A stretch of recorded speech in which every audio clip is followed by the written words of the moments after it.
প্রত্যেকদিন প্রায় 1500 flight America থেকে ইউরোপ যায়। এর মধ্যে বেশিরভাগ এই স্পেশাল রুটটি ব্যবহার করে। এটি এক প্রকার প্লেনদের জন্য অদৃশ্য হাইওয়ে। এই হাইওয়েতে সমস্ত প্লেন একে অপরের থেকে 60 কিলোমিটার দূরত্বে সামনে পেছনে ফ্লাই করে। পাশাপাশি এদের দূরত্ব 30 কিলোমিটার এবং ওপর নিচে প্রায় 305 মিটার গ্যাপে প্লেনগুলি ফ্লাই করে। আপনি কখনো না কখনো এই রকম ভিডিও নিশ্চয়ই দেখেছেন যেখানে প্লেনগুলি একে অপরের খুব কাছে ফ্লাই করছে। এরকম শুধুমাত্র আমেরিকা টু ইউরোপ বা ইউরোপ টু আমেরিকার ফ্লাইটেই দেখা যায়, যেখানে এই অদৃশ্য হাইওয়ের ব্যবহার করতে দেখা যায়। কিন্তু প্রশ্ন হলো, যখন পুরো আকাশ খালি পড়ে রয়েছে তখন পাইলট এত রিস্ক নিয়ে এত কাছাকাছি প্লেনগুলিকে কেন ওড়ায়? সিক্রেট জ্ঞানে আপনাকে আরও একবার স্বাগত। বন্ধুরা, প্লেনের এই অদৃশ্য রাস্তা প্রায় 100 বছর আগে আবিষ্কার হয়েছিল। 1920 সালে ওসাবুরু ওইশি নামক এক জাপানিজ মিটিওরোলজিস্ট অনেকগুলি ওয়েদার বেলুন আকাশে ছাড়ে। তিনি খেয়াল করেন 30 থেকে 40 হাজার ফুট উচ্চতায় আকাশে এক অদৃশ্য শক্তি বেলুনগুলিকে দ্রুত গতিতে পূর্ব দিকে নিয়ে যায়। তার এই গবেষণাকে কেউ তখন গুরুত্ব দেয়নি। কিন্তু এর 25 বছর পর দ্বিতীয় বিশ্বযুদ্ধের সময় এমন কিছু ঘটনা ঘটে যার পর থেকে পৃথিবীর সবাই এই জাপানিজ বিজ্ঞানীর গবেষণাকে গুরুত্ব দিতে থাকে। 1945 সালের এপ্রিল মাসে 6 বন্ধু পিকনিক করতে আমেরিকার স্টেট অরিগন যায় এবং সেখানে তারা জঙ্গলে একটি অনেক বড় বেলুন পড়ে থাকতে দেখে। তারা আবেগে বেলুনটিকে টানাটানি শুরু করে, কিন্তু তারা জানতো না তারা কি বিপদ ডেকে আনছে।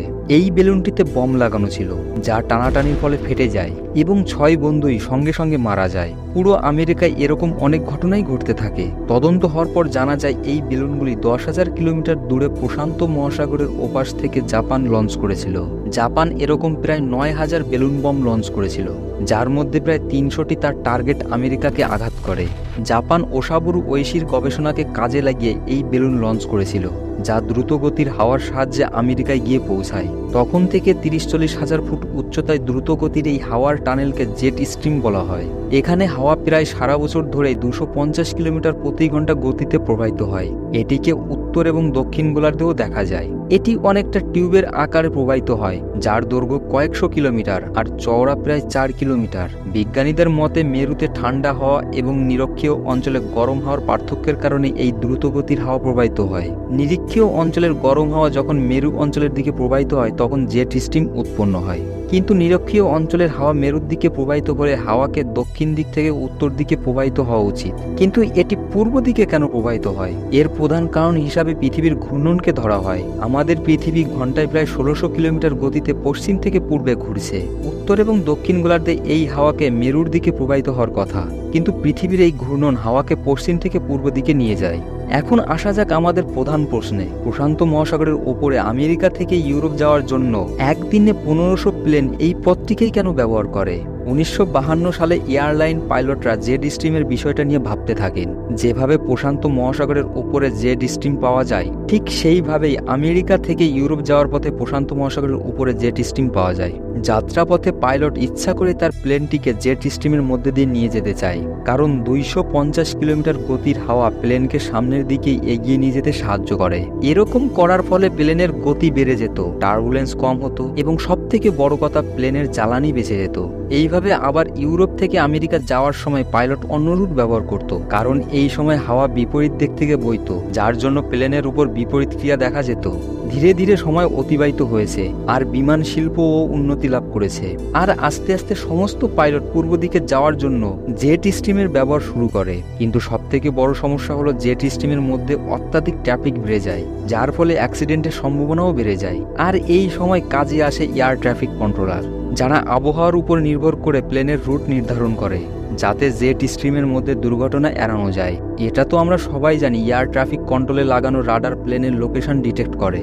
এই লোকেশনের উপর নির্ভর করে কন্ট্রোল টাওয়ার ঠিক করে কোন প্লেন কত উচ্চতা এবং কত গতিতে ফ্লাই করবে।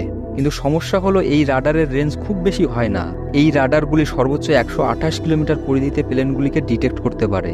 ধরে নিন নিউ ইয়র্ক কন্ট্রোল টাওয়ারে লাগানো রাডারের রেঞ্জ এই সার্কেলটুকু, আর কোনো প্লেন এই সার্কেলের বাইরে যেতে রাডার থেকে উধাও হয়ে যায়। এখন তাহলে কন্ট্রোল টাওয়ার প্লেনের লোকেশন কি করে পাবে? সমুদ্র তো হাজার হাজার কিলোমিটার জায়গা জুড়ে বিস্তৃত। এর উপর ফ্লাই করা প্লেন প্রতি 14 মিনিট পরপর স্যাটেলাইটকে সিগন্যাল পাঠায়, আর তারপর স্যাটেলাইট কন্ট্রোল টাওয়ারকে। কিন্তু এই 14 মিনিটের মধ্যে তো যে কোনো দুর্ঘটনা ঘটতে পারে, আর তাই 1965 সালে নতুন এক সিস্টেম লঞ্চ করা হয়, যার নাম দেওয়া হয় ন্যাট ওটিএস। এই সিস্টেমে আমেরিকা আর ইউরোপে যাওয়ার জন্য অনেকগুলো রুট বানানো হয়, যাদের কন্ট্রোল করে 4টি কন্ট্রোল টাওয়ার। প্রথমটি নিউ ইয়র্ক স্টেশন, যা এই অংশটিকে কন্ট্রোল করে, দ্বিতীয়টি কানাডার এই অংশ, তৃতীয়টি এই অংশকে, আর চতুর্থটি এই অংশকে কন্ট্রোল করে। ন্যাট ওটিএস এর 6টি রুট ছিল, যাদের নাম ন্যাট এ থেকে ন্যাট এফ পর্যন্ত। টেক অফের আগে পাইলটকে এই 6টির মধ্যে যে কোনো একটি রুটের নাম বলে দেওয়া হয়, কিন্তু ফ্লাই করার সময় সেই রুটে যদি জ্যাম হয়ে যায় তাহলে তাকে রুট পরিবর্তনের কথাও বলা হয়। এই রুটগুলিকে এমনভাবে বানানো হয়েছে যাতে ইউরোপ যাওয়ার সময় ট্রাফিক জ্যাম কমানো যায় এবং টেল ওয়াইন্ড পাওয়া যায়। টেল ওয়াইন্ড তাকেই বলে যে হাওয়াগুলি পেছন থেকে এসে প্লেনগুলিকে ঠেলা দেয়। এই পদ্ধতিগুলোকে স্মুথভাবে চালানোর জন্য সারাদিনে 2 বার ওয়েদার স্যাটেলাইটে সাহায্য নেওয়া হয় এবং জেট স্ট্রিমের লোকেশন দেখা হয়, আর এই হিসাবে রুট অপটিমাইজ করা হয়, যেটা আপনি এই লাইভ ওয়েদার ম্যাপে দেখতে পাচ্ছেন। এই সম্পূর্ণ সাদা অংশটি জেট স্ট্রিম, যা আমেরিকা থেকে ইউরোপ পর্যন্ত বিস্তৃত। ন্যাট ওটিএস এর এই 6টি রুটই জেট স্ট্রিমের মধ্যেই রাখা হয়, কারণ 5 থেকে 10 মিনিটের মধ্যে প্লেনের লোকেশন কন্ট্রোল টাওয়ার না পেলেও প্লেনের অটো পাইলট ন্যাট ওটিএস অনুসারে প্লেনের গতি, উচ্চতা, পারস্পরিক দূরত্ব মেনটেন করতে পারে। এইসব কারণের জন্য আমেরিকা থেকে ইউরোপ যাওয়ার সমস্ত প্লেন এই রুটেই ফ্লাই করে। বন্ধুরা, এই ব্যাপারটিকে আমি খুব সাধারণভাবে বোঝানোর চেষ্টা করেছি মাত্র। আশা করছি সিক্রেট গানের এই ভিডিও আপনার ভালো লেগেছে এবং লাইক ও শেয়ার করবেন। দেখা হবে পরের কোনো এক ইন্টারেস্টিং ভিডিওতে। ধন্যবাদ।